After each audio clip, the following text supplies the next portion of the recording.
आइए बच्चों, आज हम एक नया चैप्टर, बहुत ही इंटरेस्टिंग चैप्टर और बहुत ही इम्पोर्टेंट चैप्टर स्टार्ट करने वाले हैं क्लास 11th के लिए। ये CBSE, ISC, even UP board के बच्चों के लिए, सभी के लिए यूजफुल है। जो बच्चे जेई प्रिपरेशन कर रहे हैं या एनडीए प्रिपरेशन कर रहे हैं, उन सब के लिए ये वीडियो, ये चैप्टर बहुत ही यूजफुल होने वाला है। तो आइए आज इस चैप्टर को यहाँ शुरू करते हैं। चैप्टर का नाम है अनुक्रम एंड श्रेणी। ठीक है, सीक्वेंस इन सीरीज। सीक्वेंस और सीरीज इस चैप्टर को, जैसा कि इसका नाम ही है सीक्वेंस। सीक्वेंस क्या है, सबसे पहले ये हम देखते हैं। सीक्वेंस, आज की वीडियो में हम इसी चीज को बेहतर ढंग से स्टडी करेंगे कि सीक्वेंस होता क्या है। ठीक है, सीक्वेंस बेसिकली नंबर्स का एक क्रम। जब नंबर्स एक सर्टेन क्रम में लिखे होते हैं तो उनको हम सीक्वेंस कहते हैं। ठीक है, हो सकता है उन नंबर्स में कोई पैटर्न, कोई सर्टेन पैटर्न फॉलो हो रहा है, ये भी हो सकता है कोई सर्टेन पैटर्न ना फॉलो कर रहे हो, लेकिन फिर भी वो सीक्वेंस होते हैं। ठीक है, जैसे 1 1 2 3 3 4, इस तरीके का जो नंबर्स हमारे पास है, ये है सीक्वेंस कहलाता है। यहाँ पे कोई सर्टेन पैटर्न नहीं है, लेकिन जो नंबर्स हैं वो एक क्रम से लिखे गए हैं, तो ये बेसिकली सीक्वेंस कहलाता है। सीक्वेंस, ये वैसे आपने दो टाइप के सीक्वेंस पढ़े हैं, जिसको सीक्वेंस में हम ऑर्डर भी मान सकते हैं। तो ऑर्डर में आपने बेसिकली दो टाइप्स का पढ़ा है, असेंडिंग ऑर्डर पढ़ा है, एक डिसेंडिंग ऑर्डर पढ़ा है। तो ये नंबर हमारा असेंडिंग में भी हो सकता है, ये नंबर्स का जो सेट है ये डिसेंडिंग में भी हो सकता है। ठीक है, तो मैथमेटिक्स के अनुसार अगर हम सीक्वेंस की बात करें तो सीक्वेंस क्या है?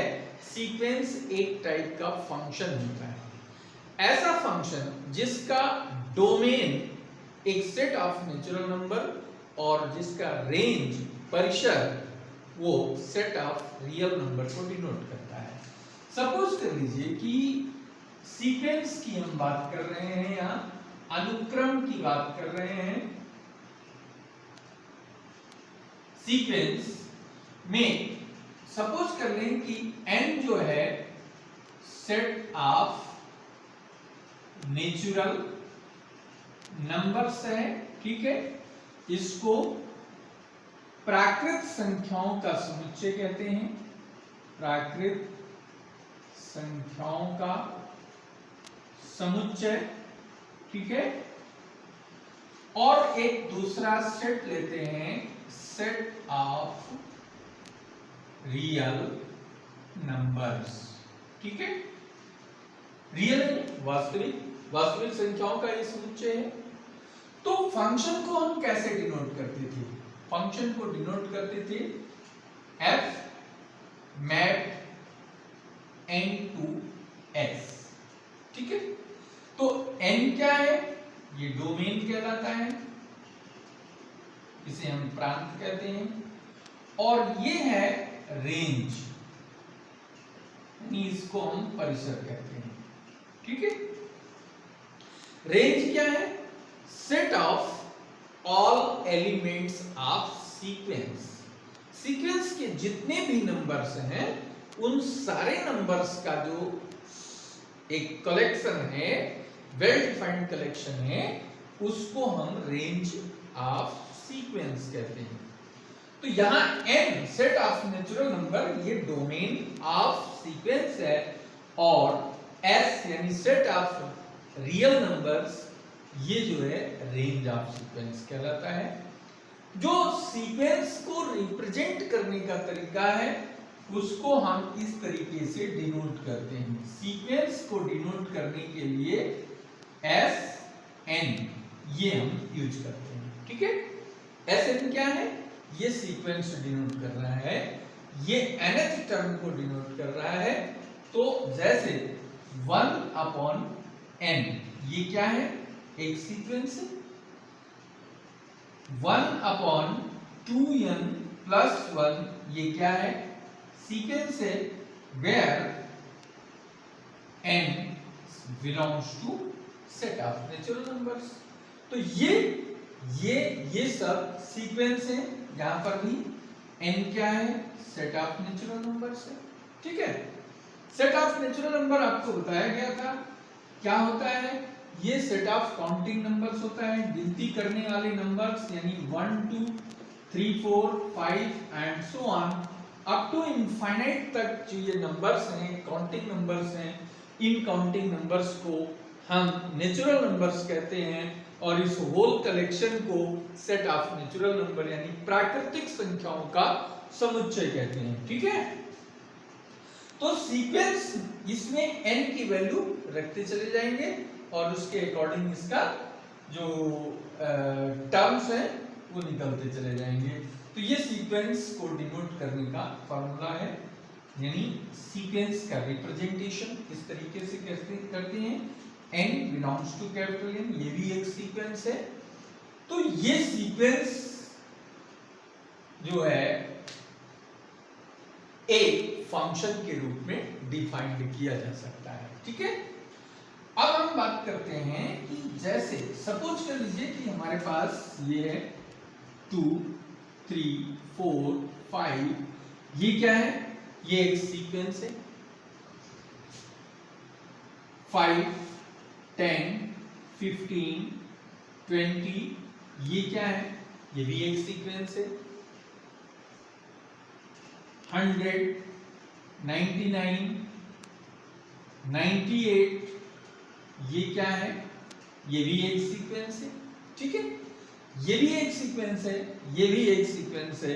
यहाँ पे ऑर्डर बढ़ते क्रम में है, असेंडिंग में है, यहाँ पे ये डिसेंडिंग में दिया गया है। तो दोनों सीक्वेंस के रूप में है।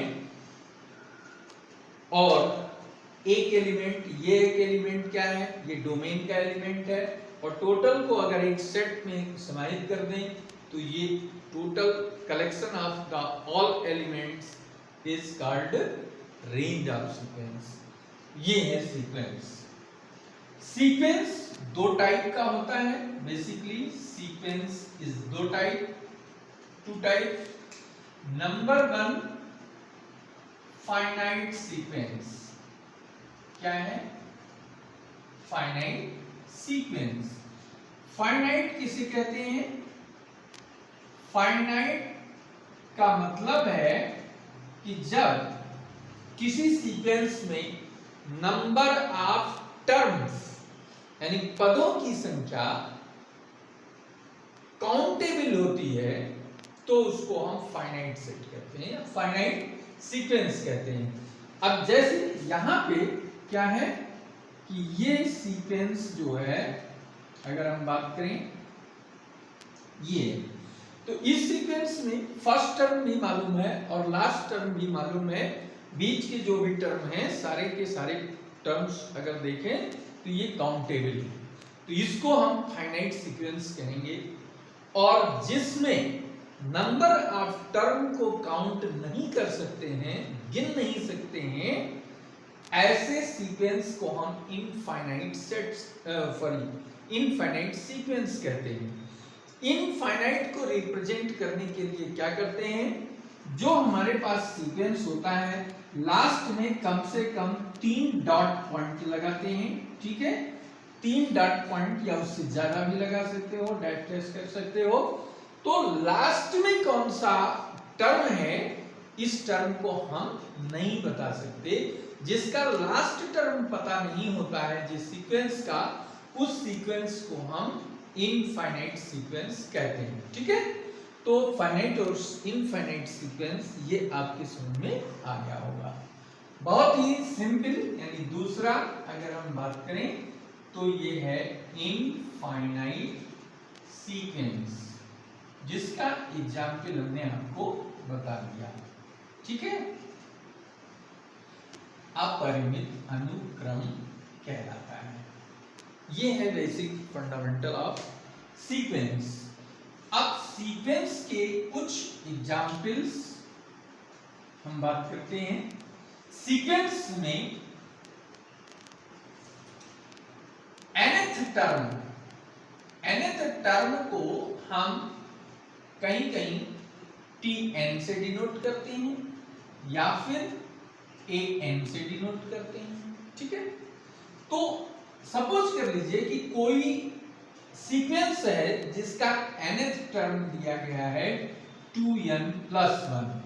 अब इस 2n+1 वाले सीक्वेंस का फर्स्ट 5 टर्म्स बताइए। Find first 5 terms. तो क्या क्या लिखेंगे इसके लिए? n की वैल्यू 1, 2, 3, 4 और 5 रखेंगे। तो a1 फर्स्ट टर्म आएगा 2 into 1 plus 1, how much? 2 plus 1 3। Second term n plus 2, it becomes 2 to the 4 plus 1 5। n equal to 3, ये 2 into 3 plus 1, 3 to the 6 plus 1 7। a4 2 into 4 plus 1, 2 4 the 8 plus 1 9। a fifth term 2 into 5 plus 1, 5 to the 10 plus 1 11।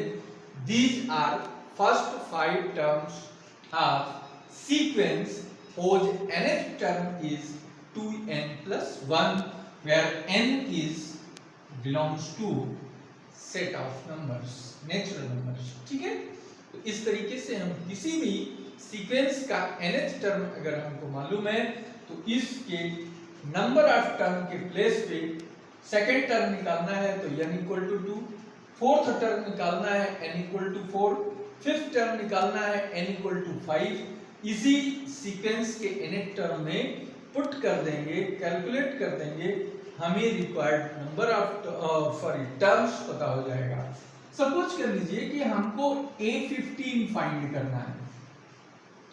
क्या find करना है? 15वां पद हमें ज्ञात करना है इस सीक्वेंस का। तो इसके लिए हम लिखेंगे 2 into 15 plus 1, ये हो गया 31। इस तरीके से किसी भी सीक्वेंस का nth टर्म अगर हमको मालूम है तो हम उसकी कोई भी रिक्वायर्ड टर्म फाइंड आउट कर सकते हैं। सपोज कर लीजिए एक और एग्जांपल की हम बात करते हैं। Sn means nth term. Suppose कर लीजिए हमारे पास दिया है n+1, तो S1 क्या होगा? 1/1 plus 1, 1/2 आएगा।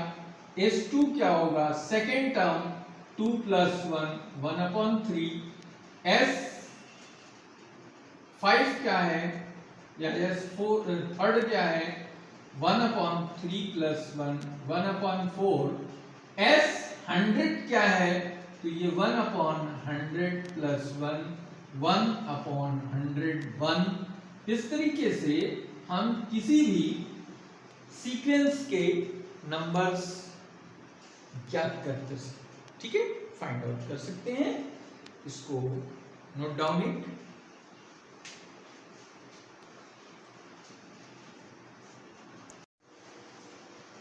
आइए कुछ क्वेश्चंस करते हैं जिससे सीक्वेंस का कॉन्सेप्ट बहुत ही क्लियर हो जाएगा।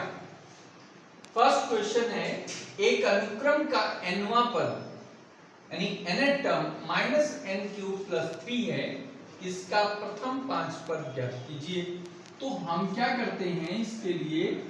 an = -n³ + 3। अब फर्स्ट 5 टर्म्स निकालना है तो n की वैल्यू 1 2 3 रखते जाएंगे। तो a1 क्या हो जाएगा? -1³ + 3, -1³ -1 आएगा। -1 + 3 = 2 हो गया। a2 यानी -2 होल क्यूब प्लस 3, ये -8 + 3 = -5 आ जाएगा, ठीक है ना। -2 का होल क्यूब 3 टाइम्स मल्टीप्लाई करेंगे, -2 × -2 -4 +4 हो जाएगा, और इनटू -2 करेंगे तो -8 आ जाएगा, और +3 तो -5 हो गया। a3 यानी n के जगह पे 3 आ जाएगा, होल क्यूब प्लस 3 -27 + 3 7 - 3 24 आ गया। a4 -4 होल क्यूब प्लस 3, ये -64 + 3 -61 हो गया है। a5 -5 whole cube plus 3, -5 whole cube how much, -125 + 3, 5 - 3 तो ये -122, ये हमारे आंसर हो गए, ठीक है। फर्स्ट टर्म 2 हो गया, second term -5, third term -24, fourth term -61 and fifth term -122 आ गया, ठीक है। 5 - 3 2। तो ये हो गया फर्स्ट क्वेश्चन के आंसर। कैसे करते हैं ये हमने आपको बताया। नेक्स्ट ये सीक्वेंस हमारे पास दिया है जिसमें first term a1 already given है, n > 2 के लिए हमें इस सीक्वेंस के फर्स्ट 5 टर्म्स फाइंड आउट करने हैं। तो आइए देखते हैं, यहां पे a1 यानी फर्स्ट टर्म जो हमारे पास है वो a है, और an n-1 + 2 है। तो n की वैल्यू फर्स्ट मालूम है हमको, सेकंड टर्म फाइंड करना है, तो सेकंड टर्म क्या हो जाएगा, n की वैल्यू 2 रखोगे तो a2 - 1 + 2, a2 - 1 यानी a1 हो गया ये, ठीक है। a1 + 2, a1 = 1 तो 1 + 2 कितना हो गया 3, a2 की वैल्यू 3 आ गई, ठीक। अब a3 थर्ड टर्म, a3 निकालने के लिए हमारे पास a3 - 1 + 2, a2 + 2, a2 कितना है, a2 हमारे पास 3 + 2 ये हो गया 5। a4 हमारे पास ये आ जाएगा 4 - 1 a3 + 2, a3 है 5 + 2 7 हो गया। a4 + 2 7 + 2 9 हो गया। इसी तरीके से आप निकाल सकते हैं, a6 भी निकाल सकते हैं, a6 आ जाएगा a5 + 2, a5 हमारे पास है 9 + 2 तो ये हो गया 11। तो a1 1 दिया है, a2 3 निकल आया, a3 5 निकल आया, a4 7, a5 9, a6 11। यानी फर्स्ट तो हमको मालूम ही था, इसके बाद 5 टर्म हमने और कैलकुलेट करके दिखा दिया कि ये कैसे फाइंड करते हैं। आइए इस क्वेश्चन में भी इसी तरीके से देखते हैं। a1 a2 हमको मालूम है सेम टर्म है, इक्वल टू 1 है, n > 3 से हमें फाइंड करना है। तो a3 की वैल्यू क्या हो गई, यहाँ a3 - 1 a2 और a3 - 2 a1, तो कितना हो गया 1 + 1 = 2 आ गया, ठीक है। a4 में ये आएगा a4 - 1 a3, a4 - 2 a2, तो a3 हमारे पास 2 है, a2 1 है, कितना हो गया 3 हो गया। a5 देख लीजिए 5 - 1 4, 5 - 2 3, तो a4 की वैल्यू हमारे पास है 3 और a3 की वैल्यू है 2, 3 + 2 5 आ गया। बहुत ही मजेदार क्वेश्चन है, बिल्कुल आप एक बार इसके पैटर्न को समझ लेंगे तो फिर कतई आप नहीं भूलेंगे। आंख मूंद करके ऐसे क्वेश्चन करने में आपको कोई भी हेजिटेशन नहीं होगा। a6 यहाँ पे इसी तरीके से a5 + ये 6 माइनस 2 A4, A5 आया है 5 और A4 हमारा है 3, 5 3 क्या हो गया 8 आ गया, ठीक है। तो ये देखिए A1 A2 हमको मालूम था, फर्स्ट सेकंड थर्ड और फोर्थ 4 टर्म निकाल लिए हैं, एक टर्म और हम निकाल लेते हैं A7, तो A7 में आएगा A6 और 7 माइनस 2 यानी 5, A6 है 8 और A5 हमारा आया है 5, 8 प्लस 5 13, ये हो गए 5 टर्म्स। ये 5 टर्म्स इस तरीके से किसी भी सीक्वेंस का फाइंड आउट कर सकते हैं, नोट डाउन इट।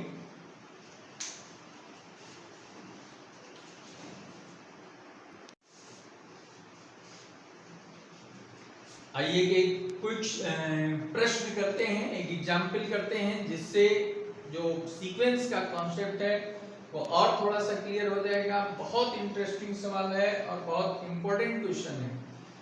एक अनुक्रम निम्न प्रकार परिभाषित है, Tn = an² + bn + c, यदि T2 = 3, T4 = 13 और T7 = 113, तो सिद्ध कीजिए 3Tn = 17n² - 87n + 115 सिद्ध करना है। तो ऐसे केस में हमें Tn सिंपली हमने ये लिख लिया और 3 टर्म यहाँ पे गिवन है, सेकेंड टर्म, फोर्थ टर्म और सेवेंथ टर्म दिया हुआ है। तो इसमें हम क्या करते हैं, n = 2 4 7 रखते हैं, किसमें, इक्वेशन 1 में, ठीक है। 1 में जब हम इसको रखेंगे तो हमको मिलेगा 2 रखेंगे तो a × 2² + b × 2 + c = T2, T2 means हमारे पास है 3, तो ये हो गया 4a + 2b + c = 3, ये सेकेंड इक्वेशन आ गया, ठीक है। और इसी तरीके से n की वैल्यू 4 रखेंगे तो ये आएगा a × 4² b × 4 + c = T4, T4 13 है तो ये 16a + 4b + c = 13, ये थर्ड इक्वेशन हो गई हमारी। In the same way a × 7² + b × 7 + c = T7, T में 7 है हमारे पास 113, मीन्स 49a + 7b + c = 113, ये इक्वेशन नंबर 4 आ गया, ठीक है। अब इनको हमें देखने से पता चलता है कि सेकेंड थर्ड फोर्थ इक्वेशन ये 3 वेरिएबल्स में लीनियर इक्वेशन है, 3 चरों का रैखिक समीकरण है। तो इनको सॉल्व करके साइमल्टेनियसली हम ABC की वैल्यू निकाल दें और फर्स्ट इक्वेशन में ABC के जगह पे पुट कर दें, रख दें, तो हमको रिजल्ट मिल जाएगा, ठीक है। आइए देखते हैं इनको सिंप्लीफाई करके। इक्वेशन 3 माइनस इक्वेशन 2 से क्या मिलेगा, यहां पे देखिए 16a + 4b + c = 13 और सेकेंड है 4a + 2b + c = 3, सब्ट्रैक्ट कर दो इनको तो ये कैंसिल हो गया, 16 - 4 12a + 4 - 2 2b और 13 - 3 10, 2 से डिवाइड कर दो तो ये आ जाएगा 2 6 12 + b = 5, इक्वेशन नंबर 4 हमारे पास आ गया। सेम इसी तरीके से question equation 4 minus equation third, equation 4 minus equation third we get क्या मिलेगा हमको, यहां से सिंपली डायरेक्ट कर सकते हो, 9 - 6 हो गया 3, 4 - 1 3a प्लस ये 7b माइनस 4b 3b हो गया, ठीक है। और c माइनस c कैंसिल हो जाएगा, 113 minus 13 is equal to 100। Now 3 से डिवाइड करेंगे तो 11a plus b is equal to 100/3, ये है इक्वेशन 5। अब दो वेरिएबल्स में दो इक्वेशन 4 और 5th हमारे पास आ गया। अब इनको साइमल्टेनियसली सॉल्व करें तो इक्वेशन 5 माइनस इक्वेशन 4, इससे क्या मिलेगा हमको, ये हमें देगा 11 minus 6 5a, b minus b cancel, and 100/3 minus 5, 100 minus 15/3, 5a is equal to 100 minus 15 कितना हो गया, 10 माइनस 5 5 एंड 9 माइनस 1 8, 85/3। 5 से इसको कैंसिल कर दो, 17 आ गया, a is equal to 17/3। a की वैल्यू निकल आई। a की वैल्यू 4th इक्वेशन में रख दें तो b की वैल्यू हमको मिल जाएगी। तो फ्रॉम 4th इक्वेशन ये आएगा 6 × 17/3 plus b is equal to 5, 3 2 6, 17 दूना 34, b is equal to 5 minus 34 आ गया, ठीक है। b is equal to minus 29 हो गया। b की वैल्यू निकल आई, a की वैल्यू निकल आई।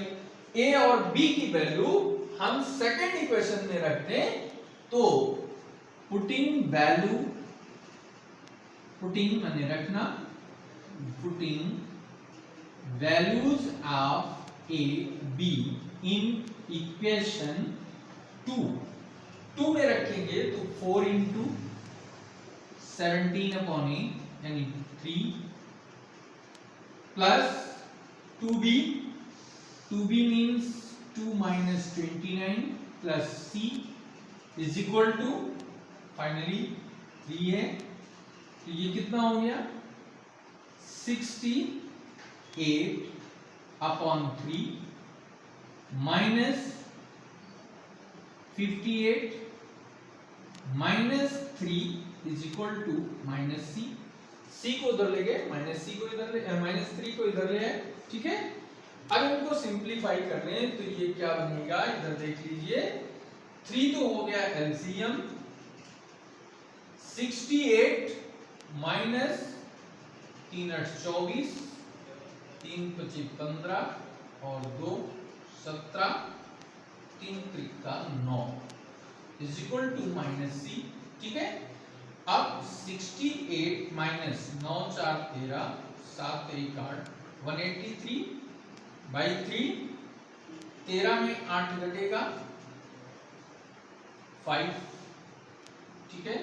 13 माइनस 8 5 हो गया, 7 माइनस 7 1 हो गया और 1 ये हो गया, minus 115 is equal to minus C, minus minus cancel कर दो, c की वैल्यू 115/3 हो गई, ठीक है ना। a value, b value, c दें, तीनों वैल्यू निकल आई।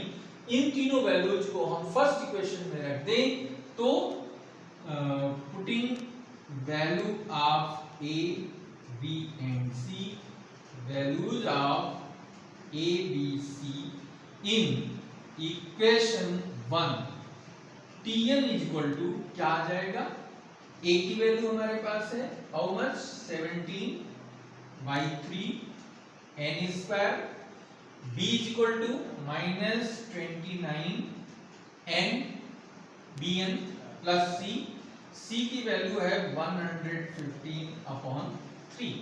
ओवरऑल 3 से मल्टीप्लाई कर दें बोथ साइड्स में तो ये हो जाएगा 3tn is equal to 17n square minus 3 9 27, 3 2 6 2 8 87n plus 115, ठीक है। ये हमारे रिक्वायर्ड रिजल्ट हैं, यही हमको फाइंड आउट करना था। क्या फाइंड करना था इधर देख लीजिए, 3tn equal to 17n square minus 87n, 3tn equal to 17n square minus 87n plus 115, ये रिजल्ट है, यही प्रूफ करना था, नोट कर लीजिए।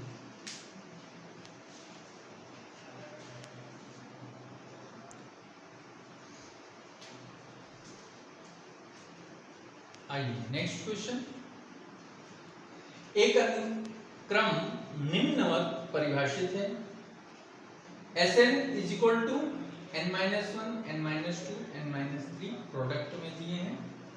सिद्ध कीजिए प्रथम पद, प्रथम तीन पद, प्रथम पद नहीं, यहाँ प्रथम तीन पद शून्य के बराबर हैं, शेष पद धनात्मक है, ऐसा सिद्ध करना है।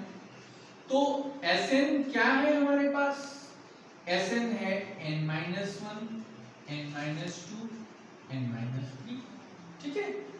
तो n इज इक्वल टू 1 रखेंगे तो क्या मिलेगा, S1 1 -1 1 -2 1 -3, कितना हो गया 0।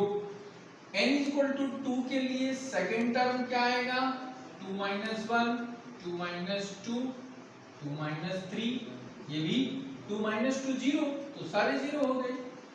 n इक्वल टू 3 ले लो तो यस 3 आएगा, 3 - 1 3 - 2 अगेन 3 - 3 इक्वल टू 0, बिकॉज 3 - 3 0 है, तो सारे प्रोडक्ट को ये 0 कर देगा। तो क्लियर हो गया कि S1 is equal to S2 is equal to S3, कितना आ गया 0 आ गया। प्रथम तीन पद 0 हैं, ऐसा हमें प्रूफ करना था, जो कि हो गया, ठीक है। नेक्स्ट कह रहा है शेष पद, यानी S3 के आगे के जितने पद हैं वो सारे के सारे धनात्मक हैं। तो S4 क्या आएगा, 4 - 1 4 - 2 4 - 3, ठीक है। 4 - 1 क्या होगा, 3 2 1 6 आएगा। S5 5 - 1 5 - 2 5 - 3, ये भी आ गया 4 3 2 4 3 12 24, ठीक है। S6 ले लीजिए, ये नंबर 6 - 1 6 - 2 6 - 3 5 × 4 × 3 4 3 12 25 60 60। देखने से क्लियर हो रहा है कि जो इनका पैटर्न आ रहा है वो क्या आ रहा है, पैटर्न इनका आ रहा है 6 24 60 एंड सो ऑन। तो आगे के जितने भी टर्म होंगे वो सारे के सारे पॉजिटिव होंगे और बढ़ते क्रम में मिलेंगे, इंक्रीजिंग ऑर्डर में मिलेंगे। इसलिए इससे सिद्ध होता है कि all remaining terms are positive, सारे के सारे आगे के जो पद हैं इसके वो धनात्मक हैं। ये बहुत ही सिंपल क्वेश्चंस हैं, सीक्वेंस से रिलेटेड हैं, बहुत बेसिक कॉन्सेप्ट है, इसलिए हमने इसको बहुत स्लोली आपको बताया है। और नेक्स्ट क्वेश्चन है, एक अनुक्रम निम्नवत परिभाषित है, इसका 20वां और 25वां पद ज्ञात कीजिए। Sn दिया हुआ है n+2 is applicable when n is even natural number and 4n/n² + 1 is when n is odd positive integer या odd natural number, ठीक है। तो अब यहाँ पे दो टाइप में डिवाइड हो गया फंक्शन, दो टाइप में डिवाइड हो गया, एक इवन के लिए ये हो गया और ऑड के लिए ये हो गया। अब 20वां पद हमें देखना है, 20 कैसा नंबर है, 20 सम नंबर है, ठीक है, सम यानी इवन नंबर है। तो S20 जब हमको निकालना होगा तो हमें इस फंक्शन को लेना होगा। तो ये फंक्शन हमारे पास है n+2 यानी 20 + 2 कितना हो जाएगा 20 22, तो 22 × 44 440, ये है पहला आंसर। दूसरा है 25वां पद, 25वां पद यानी ये 25 क्या है, 25 इवन है कि ऑड है? ऑब्वियसली ये ऑड नंबर है। तो ऑड नंबर के लिए ये फंक्शन है हमारे पास। तो यस 25 जब हमें निकालना होगा तो 4 इंटू 25 का स्क्वायर प्लस 1, इसमें n के जगह पे 25 रख दिया, अंश और हर दोनों में।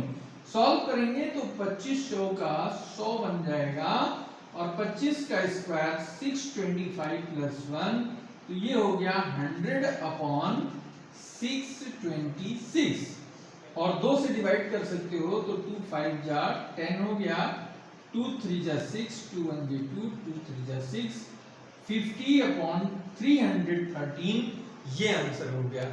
तो इस वीडियो में हमने आपको सीक्वेंस क्या होता है और कोई सीक्वेंस दिया है तो उसके फर्स्ट 5 टर्म्स कैसे निकालते हैं, या फर्स्ट और सेकंड टर्म्स दिए हुए हैं तो रिमेनिंग टर्म्स कैसे निकालते हैं, या फिर किसी पर्टिकुलर टर्म्स को 20वां पद, 25वां पद, 100वां पद ये कैसे ज्ञात करते हैं, ये सारी चीजें इस वीडियो में हमने आपको बताया। और हमें उम्मीद है कि आप लोगों को बहुत ही अच्छे तरीके से ये कॉन्सेप्ट समझ में आया होगा और कोई भी क्वेश्चन आपका अटकने वाला नहीं है। अगर किसी क्वेश्चन में या किसी कॉन्सेप्ट के समय कोई चीज आपको नहीं समझ में आई है तो आप वीडियो को पॉज करके या बैक करके दोबारा आप देख सकते हैं, और एक बार दो बार जब इसको देखेंगे तो सारे फंडामेंटल्स आपके फाइनली क्लियर हो जाएंगे, आपकी कोई प्रॉब्लम नहीं रह जाएगी। अगर कोई प्रॉब्लम या कोई भी चीज आपकी है, क्वेरी है, तो आप कमेंट बॉक्स में लिख सकते हैं।